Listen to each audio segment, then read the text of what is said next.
Hi guys, it's Blakey for Shaman's Forge Bushcraft. Today I need to do a follow-up on my Whelen modification of a U.S. Army pup tent or shelter half, either way you want to call it, because I had several of my subscribers ask me for more in-depth details because they would like to modify one to this configuration. So that's what I'm going to deal with right now.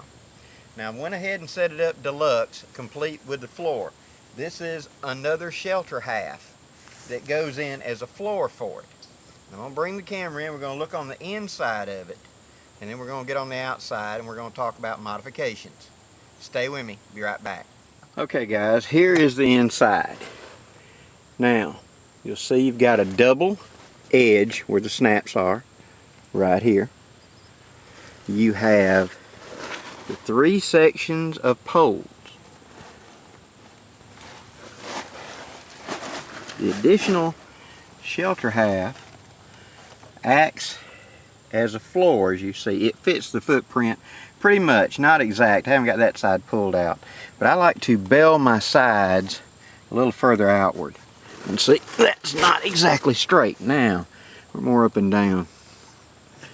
Now on this end, turn where I can see my view screen, same thing. Now, there's scads room up in here for gear.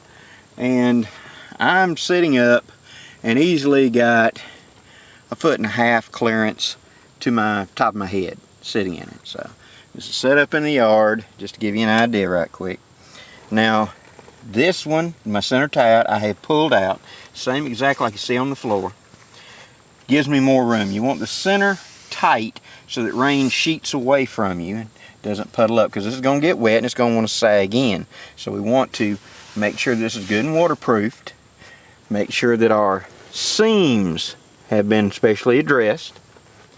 On the roof up here, we want to make sure that this seam right here on both of them is fully waterproofed.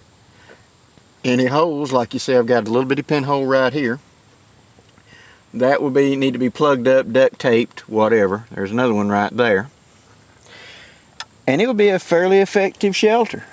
Now, let me turn around and show you the looking out view.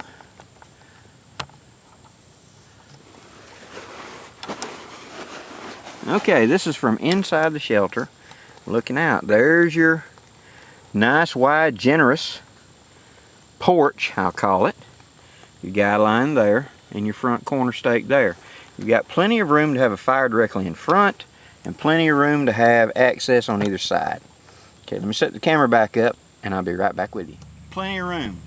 I'm 5'10" and my fingertips just touch the edge. That means this tarp is 5'10" across. This way is probably 8 feet. More than enough room for you and your gear in here.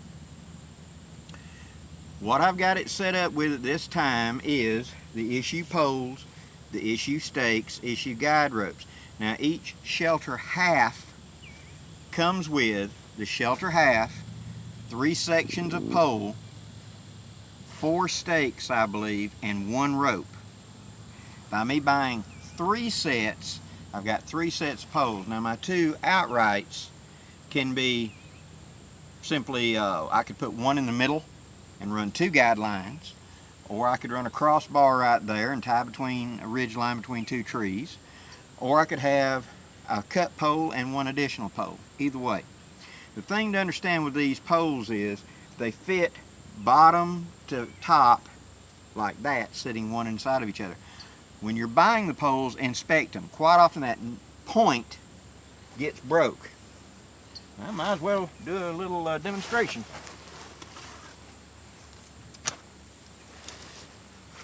Had to go down to a short shelter.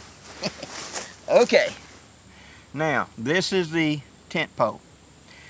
You have a hollow space in one end and a metal cap with a point on the other.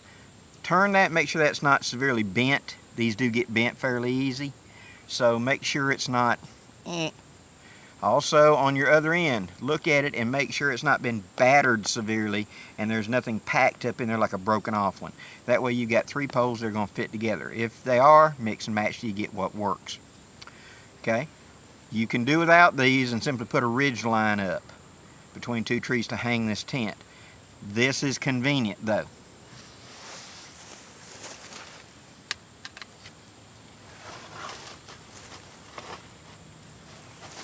as you see how fast it goes up and down. Now, the modification, let me reset the camera, and we're going to go step by step with the modifications and what I've done. Stay with me. Here is the tent from the back, the unmodified side. Now, as you can see, you have the front wing, which is the bell, and you got a bell on the back here. You can see this middle center section has a reinforced seam right here. And this seam runs all the way down the tent. And here you can see you have on the main body a grommet with a loop, and then this, which is the sewed on wing. I began cutting on the outside, or rather the wing side, leaving this edge smooth and split up it, keeping this seam intact with a pair of scissors, or in my case pocket knife. Followed it all the way up. Now, do not go all the way to the very top. Stop down here 6-8 inches, or about a hand span would be good. You know, 1 hand span from the top, and that's where you want to stop. Now you're going to want to reinforce this. And let me shift over to the cut side to show you. Okay, here is the same corner that I've cut. This was where that was, and I stayed on the outside of the seam and I split it up. As you can see, this makes a finished seam that's not going to fray out. Alright, you can see right there, it's frayed just a little bit. I need to reinforce this. Now the actual edge that is my tent edge right here, hope you can see that, I need to put a reinforcement across right here. Just a dog bone like patch going across and sewn will keep this run from continuing. Also, a couple of drops of super glue right there will help, and then sew a piece of like belt webbing or something right across there. Now this edge does not have to be finished. It will fray over time. You could simply, for lazy terms, take a piece of duct tape, fold over the entire length and protect this edge, or you could use some stuff from the sewing department called fray check. That'll keep this from fraying out because it is canvas.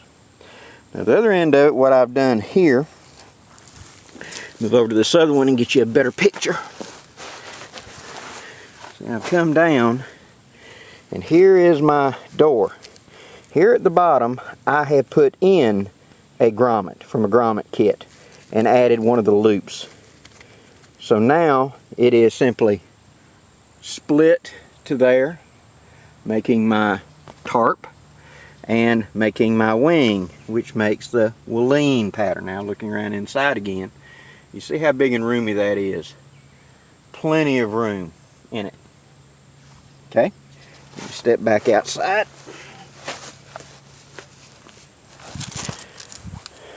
Okay, hold on, let me set the camera down and we'll talk a second. Guys, that's the basic thing. Now as you notice with this pole, since I'm short one pole, I use just a piece of PVC I had laying around, but a cut pole would work. And in this case I'm using a bungee cord to run to the ground. You can use bungees to secure your uprights. You can use bungees to hook from the sewn loop back to a tree to hold it up. There's lots of setup ways you can do this. Come on, girl. There's lots of things you can do to make these tents work. They're fun, they're efficient, and they do a really good job. Say hello to Sully. Sully lives here, I'm just visiting. This is Sully's debut. And it's a simple modification. You ain't got to know a lot of sewing. This end of the cut is the weak link. You want to reinforce that. You can use sew-on denim patches. You can use iron-on patches. You can use duct tape. Something to keep it from continually tearing till it gets to a seam. This will hold up just fine in most weathers and most conditions. And it's a good, cheap, starting out bushcraft tent. Now, for those of you that were asking questions about how to mod, what to mod, etc., I hope this answers your questions. If it doesn't, please leave it in the comments and I will be happy to work with you one-on-one to answer any questions and do any further pictures or video that you need. I'm Blackie for Shaman's Forge Bushcraft, me and Sully. Wishing you safe journeys. Have a great day, guys.